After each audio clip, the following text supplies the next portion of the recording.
Période où les porcelets sont les plus fragiles parce qu'ils quittent leur mère. C'est une période de transition qui va durer 1 mois et demi avant de rejoindre le bâtiment d'engraissement. Au sevrage, les jeunes porcelets changent brutalement de lieu et de compagnon de vie et ils sont confrontés à de nouvelles bactéries. Ils changent aussi d'alimentation, ils passent du lait aux céréales, ce qui perturbe leur équilibre et les rend plus vulnérables.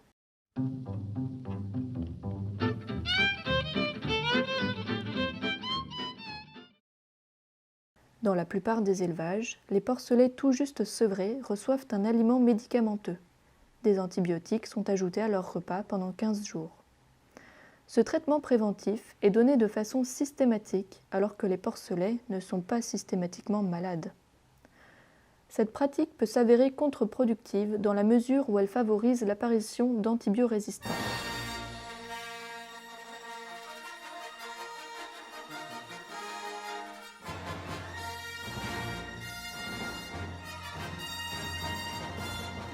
C'est-à-dire que plus on traite, plus les bactéries ont de chances de devenir résistantes aux antibiotiques. Du coup, si un porcelet tombe vraiment malade, le traitement est inefficace.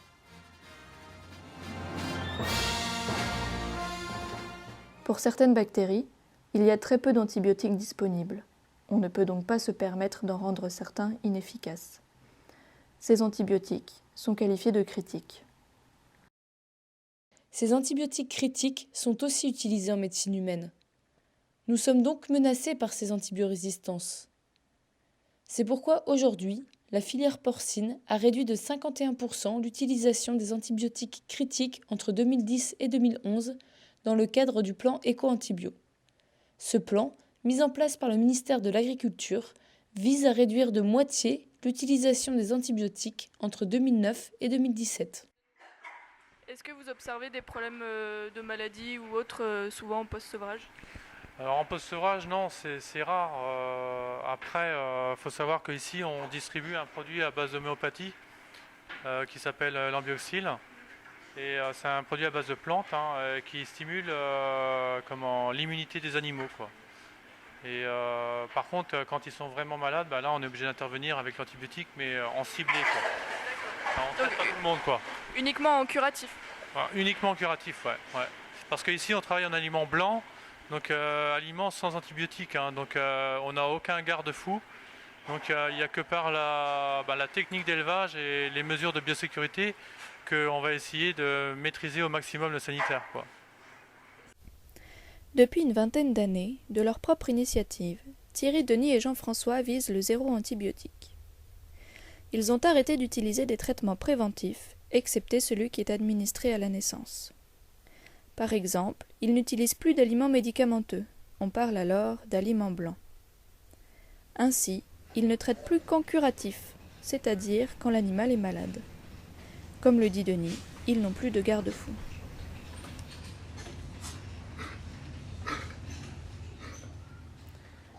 Depuis qu'ils sont dans cette démarche, ils favorisent les mesures préventives pour éviter de traiter en curatif.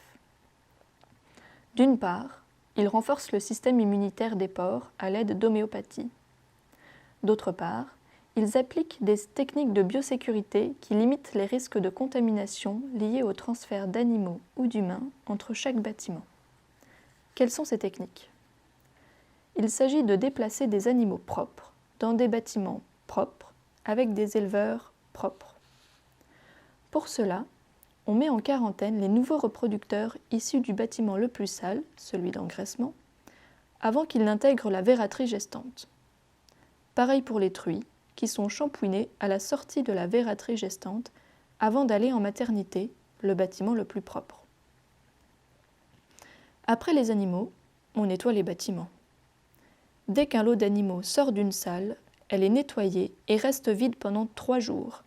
C'est ce qu'on appelle le vide sanitaire. Le lot suivant arrive donc dans une salle propre. Quant aux éleveurs, ils changent de tenue entre chaque bâtiment et désinfectent régulièrement leurs pottes.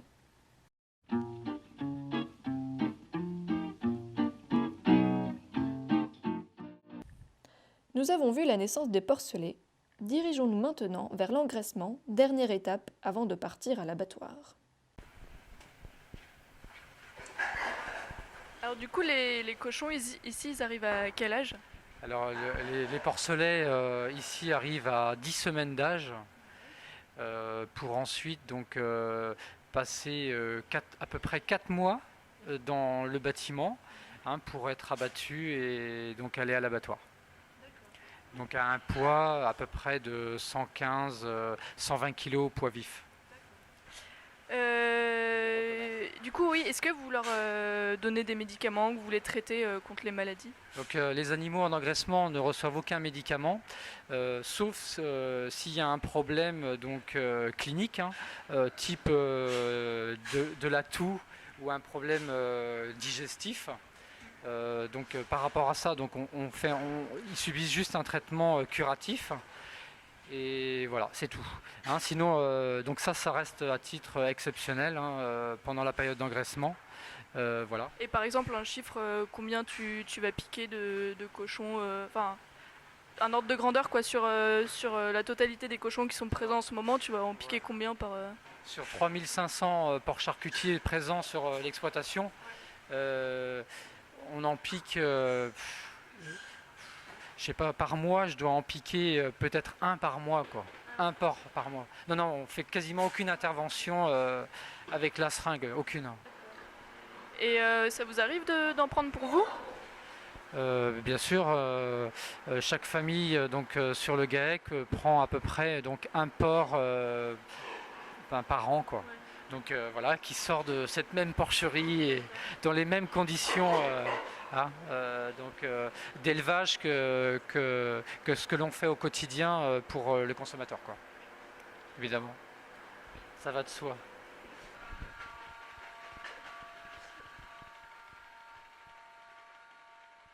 Alors les céréales qui sont récoltées, qui sont stockées dans les silos, donc nourrissent tous les porcs de l'élevage. Donc pour les truies, donc on leur donne essentiellement de l'orge avec un complémentaire azoté, qui est composé de tourteaux et puis de soja principalement. Et autrement pour les porcs charcutiers, donc le plat principal c'est le maïs humide. Donc c'est une super matière première donc énergétique. Donc c'est le plat principal toute l'année.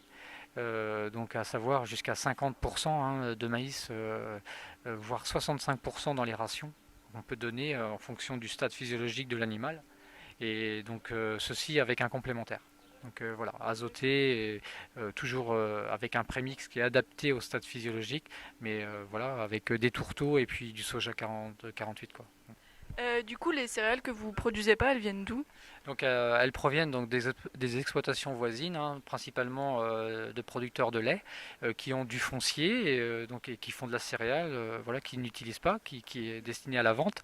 Donc pour nous, l'approvisionnement est essentiellement local, quoi. Ce sont des exploitations qui se trouvent autour de l'exploitation. Voilà. Et du coup, en pourcentage, vous produisez à peu près combien de des grains? Donc à peu près moitié-moitié, quoi. C'est à peu près moitié-moitié. Ouais. En gros, aujourd'hui c'est ça. Ouais.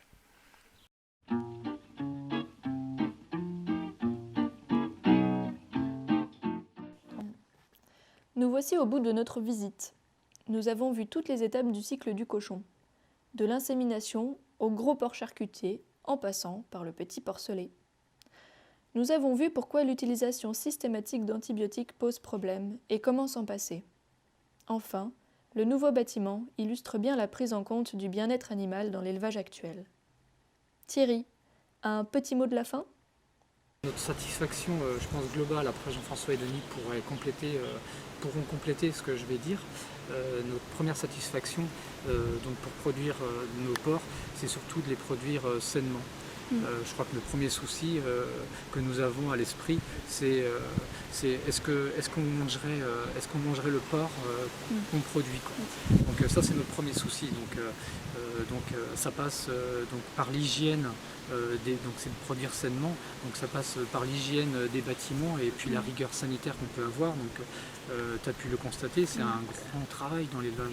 Ça nous occupe plus de 30% de notre temps à nettoyer les bâtiments. Le deuxième élément, c'est l'alimentation. Donc l'alimentation, depuis quelques années, on s'est lancé donc, dans la fabrication de l'aliment à la ferme, justement pour maîtriser ce qu'on donne à manger à nos animaux. Donc ça commence, donc c'est un travail qui commence dans les champs. C'est Jean-François qui s'occupe de cette partie-là. Donc c'est de produire, je dirais, les céréales, de produire des céréales de qualité. Hein. Et puis donc demain, ce qu'on souhaite faire, et je crois que c'est la finalité un peu et la philosophie dans notre travail. Quand je vous disais qu'on veut produire sainement, c'est de pouvoir demain produire sans antibiotiques. Donc c'est pourquoi, ou plutôt en partenariat avec notre groupement de producteurs Coperle, donc à partir de l'automne, on va rentrer dans une charte qualité sans antibiotiques. Donc nous, c'est une démarche qu'on utilise déjà depuis une dizaine d'années, puisqu'on n'utilise aucun antibiotique. Tu as pu le constater quand tu es venu travailler chez nous. C'est qu'on utilise très peu d'antibiotiques, uniquement, je dirais, de manière curative quand il y a un souci. Et voilà, mais vraiment de manière curative. Et donc voilà comment on travaille. Simplement demain avec la charte qualité, on va pouvoir l'officialiser et surtout pouvoir le dire. Parce qu'aujourd'hui c'est pas reconnu étant donné qu'on ne respecte pas un cahier des charges comme il se doit. Vous pouvez rappeler le prix du porc, à quel prix à peu près on vous l'achète Oui, donc le prix du porc aujourd'hui est base cadran à 1,40 €. À cela, on rajoute une plus-value de 15 centimes, donc on arrive à 1,55 €. Voilà aujourd'hui quel est le prix net payé à nous, quoi. Reprenons. Il y a donc le prix de base fixé 2 fois par semaine au marché du porc breton par la rencontre de l'offre et de la demande. Et à ce prix de base s'ajoute une plus-value. Une partie est déterminée par la qualité technique du porc abattu et l'autre partie par l'écharte qualité auquel adhère le GAEC. La qualité technique dépend de 2 critères. Le premier est le taux de muscle des pièces de la carcasse, dit TMP. Ce taux correspond au ratio muscle sur poids total de la carcasse. Pourquoi s'intéresse-t-on à ce taux ? Car le consommateur n'aime pas avoir du gras dans son jambon, il préfère le muscle. Si ce taux est supérieur à 56, l'éleveur touche une plus-value. Sinon, il est pénalisé par une moins-value. Le deuxième critère de plus-value technique est le poids carcasse. Une gamme de poids carcasse est établie par les abattoirs afin de standardiser la taille des porcs pour faciliter la découpe. Si les carcasses entrent dans la gamme de poids, l'éleveur touche une plus-value. Par contre, si la carcasse est trop lourde ou trop légère, l'éleveur est pénalisé par une moins-value. Fin 2014, le marché du porc breton cote le kilo de porc à 1,40 €. À ce prix de base d'1,40 € s'ajoutent les 15 centimes de plus-value. Plus-value technique pour la qualité de la viande, mais plus-value charte qualité et charte bien-être. Pour une côte à 1,40 €, un porc de 120 kg, auquel on retire 20% de viscères et qui pèse donc 96 kg poids carcasse, rapporte 148 € aux éleveurs. En conclusion, le prix payé aux éleveurs dépend pour une bonne partie du prix de base fixé sur le marché du porc breton. Ce prix est très volatile. Par exemple, en 2014, il était compris entre 1,25 € et 1,65 € le kilo, soit 24% de variation. Dans ce prix de base, les coûts de production ne sont pas pris en compte. On peut se demander si les éleveurs rentrent dans leurs frais. Comment rembourser ces emprunts quand le prix du porc varie de plus ou moins 20 %? Sachant que la valeur ajoutée par porc est très faible, ces variations de prix impliquent qu'une ferme peut être déficitaire ou excédentaire selon les années.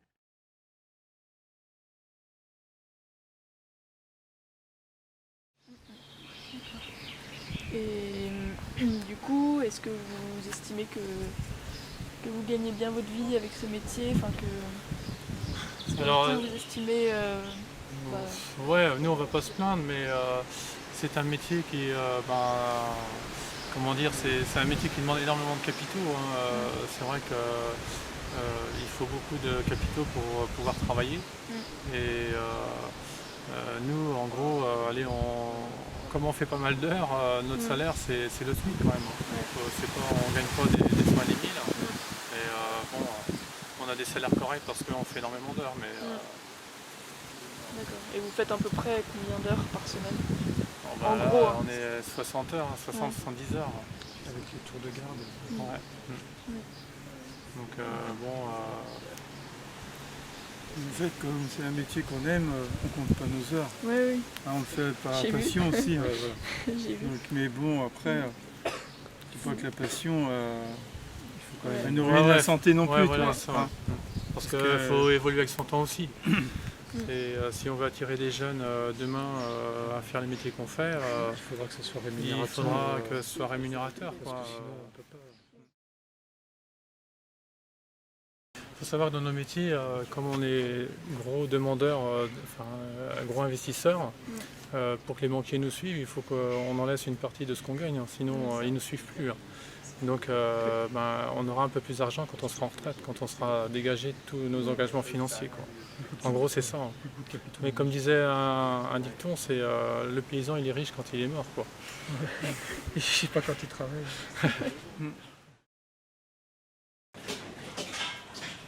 Comme l'a dit Thierry, la question de la transmission de leur exploitation à la jeune génération est récurrente. Comment attirer les jeunes quand l'élevage rémunère difficilement, que les investissements sont très importants et que les horaires sont contraignants? Si je voulais reprendre une exploitation, j'aurais une telle somme de départ à apporter que j'y réfléchirais à 2 fois. D'autant que je ne sais même pas si la banque me prêterait l'argent.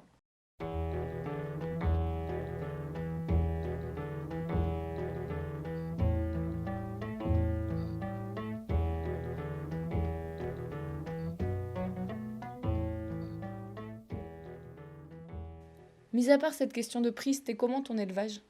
C'était grand, plein de cochons, et je suis devenue une pro du Karcher. Toi aussi, tu as dû nettoyer toutes les caisses détruites en maternité au Karcher?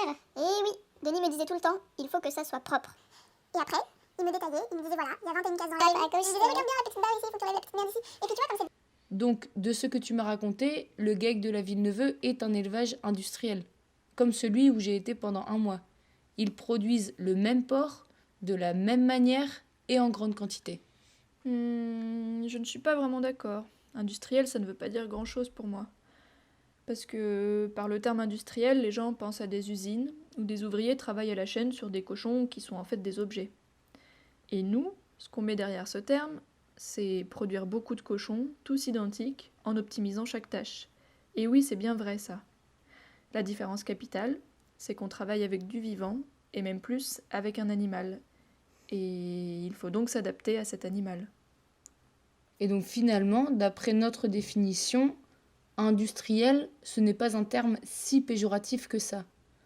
Par contre, productiviste et intensif, sont-ils péjoratifs?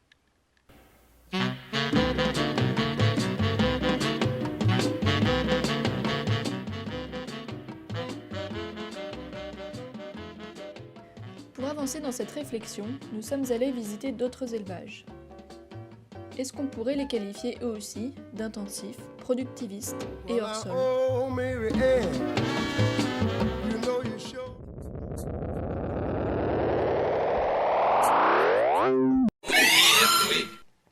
Bienvenue sur le jeu Qui suis-je élevage et voici notre candidate Morgane. Bonjour Morgane, comment vous sentez-vous? Un peu stressée pour cette finale, hein. Ne vous inquiétez pas Morgane, nous allons tenter de trouver qui est hors sol, intensif et productiviste parmi les 4 types d'élevage porcin suivants. Écoutons tout de suite la description de ces 4 élevages.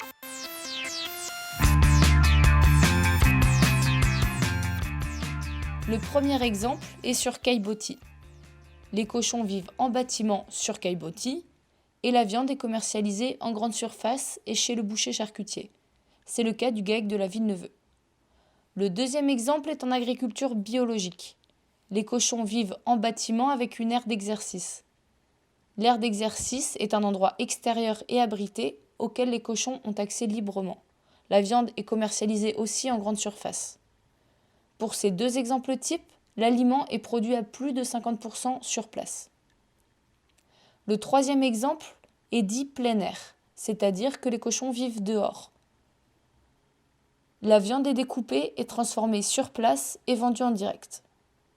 Enfin, le dernier exemple est dit sur paille, parce que les cochons vivent en bâtiment, mais sur litière de paille. La viande est commercialisée en grande surface et chez le boucher charcutier. Et le plein air et le surpaille achètent majoritairement leurs aliments à l'extérieur.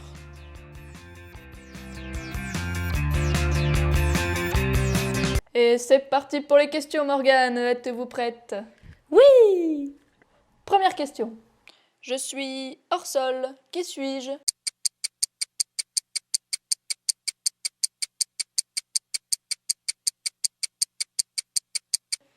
Plein air.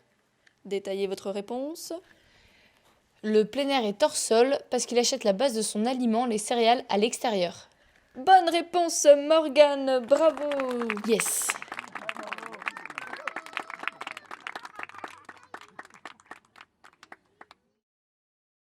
Nous passons à la question suivante. Je suis intensif, c'est-à-dire que le ratio capital plus main-d'œuvre sur surface augmente. Qui suis-je?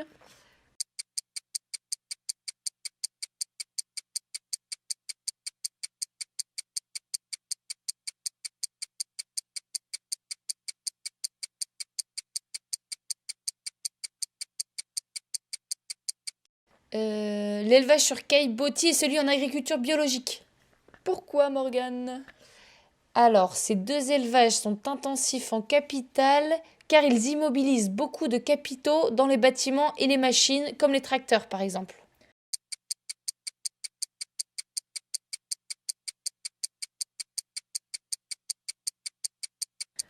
Oui, mais l'élevage en plein air est aussi intensif en main-d'œuvre, car sur seulement 5 hectares, il y a 1,5 à 2 temps plein. La réponse est donc partielle, Morgane.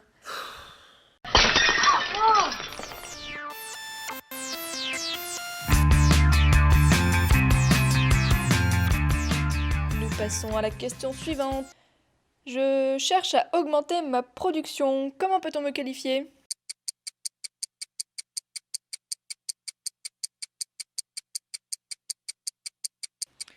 Je suis productiviste. Exact, Morgane. Je cherche à augmenter ma productivité. Comment peut-on me qualifier? Peut-on définir ce qu'est exactement productivité? Tout à fait, Morgane. C'est le ratio valeur ajoutée sur terre ou capital ou travail. La productivité reflète donc l'efficacité économique. Comment peut-on me qualifier, Morgane?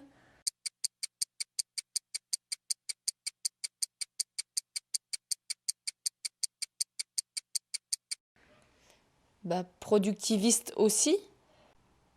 Tout à fait, Morgane. Petite précision. En augmentant sa production, on n'améliore pas nécessairement sa productivité ni donc son revenu. La productivité a donc deux sens pas forcément compatibles.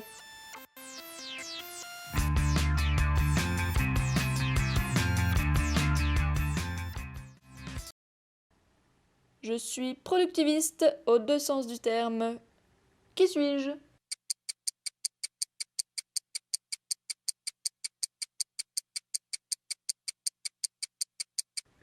L'élevage sur caillebotis. Pourquoi donc, Morgane? Alors, première définition. L'élevage sur caillebotis cherche à augmenter sa production puisqu'il cherche à vendre le plus de porcs par an. Deuxième définition. L'élevage sur caillebotis est productiviste puisqu'il cherche à augmenter sa productivité. En effet, il augmente sa valeur ajoutée en diminuant ses charges, car on sait que la valeur ajoutée est égale à ce qu'on vend moins ce qu'on achète, les ventes moins les charges.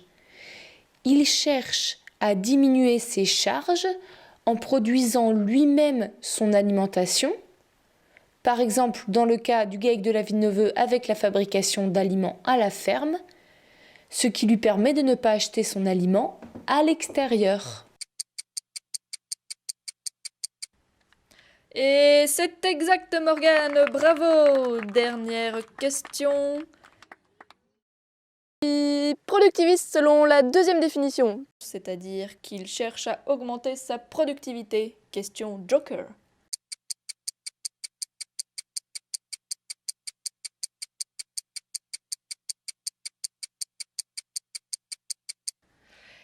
L'élevage bio et l'élevage plein air. Pourquoi, Morgane? Alors, donc l'élevage bio cherche à augmenter sa productivité en vendant de la viande plus chère puisqu'elle est labellisée agriculture biologique. Il augmente donc sa valeur ajoutée. Quant à l'élevage plein air, il cherche à augmenter sa productivité puisqu'il fait de la vente directe, c'est-à-dire qu'il vend directement aux consommateurs et qu'il récupère donc la marge des intermédiaires, lui aussi augmente sa valeur ajoutée.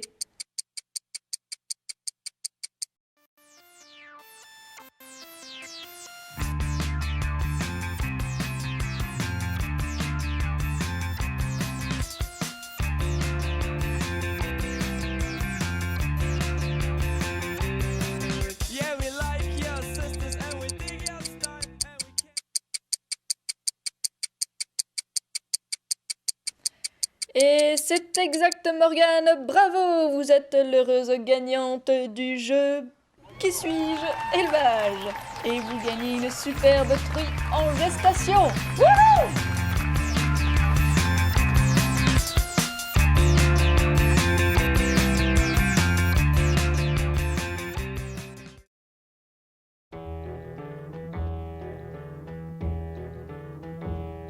Bon, un peu plus sérieusement, face à cette diversité des élevages porcins, n'oublions pas que l'élevage en bâtiment sur caillebotis représente 90% des élevages en France.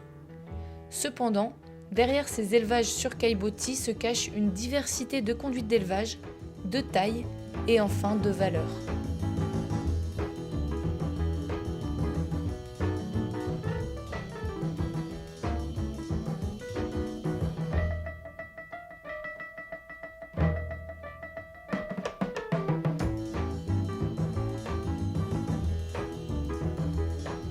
Nous voici au bout de notre voyage.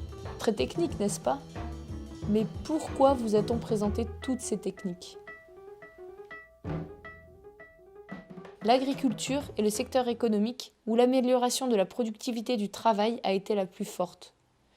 Toutes ces nouvelles techniques que nous vous avons présentées, insémination artificielle, motomécanisation, bâtiments bien conçus, nous ont permis de produire plus avec moins de main-d'œuvre, ce qui nous a permis de diminuer les coûts de production.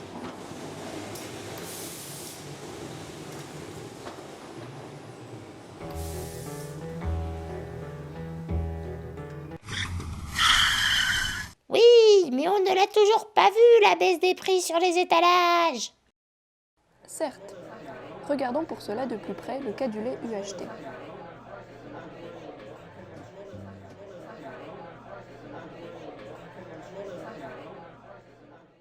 Sur ce graphique, l'inflation a été retirée des prix. Le prix du lait payé aux producteurs, en rouge, diminue, alors que le prix à la consommation, en bleu, stagne. Pourquoi le prix à la consommation n'a-t-il pas diminué? L'augmentation de la productivité du travail a permis de diminuer les coûts de production et donc de vendre des matières premières peu chères, ici le lait. On le voit bien sur la courbe rouge. Cependant, sur les étalages, ce n'est plus du lait qui est vendu, mais toute une gamme de produits transformés. Il faut donc rémunérer la R&D, le packaging, la publicité, les industries de transformation. Et c'est toute cette part qui augmente dans le prix à la consommation.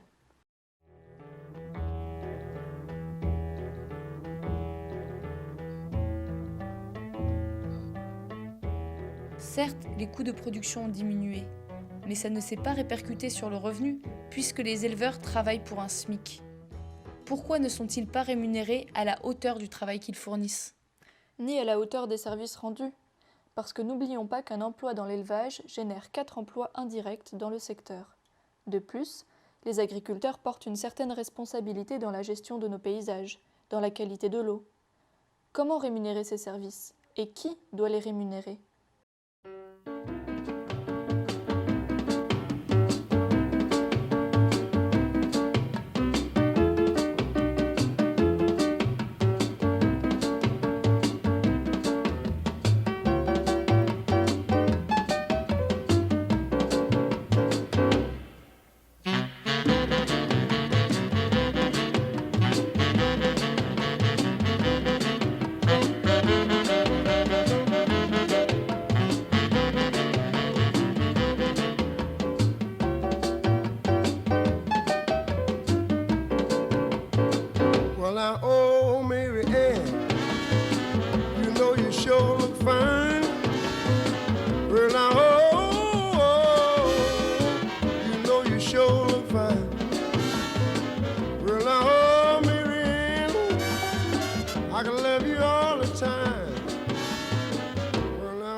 say, baby,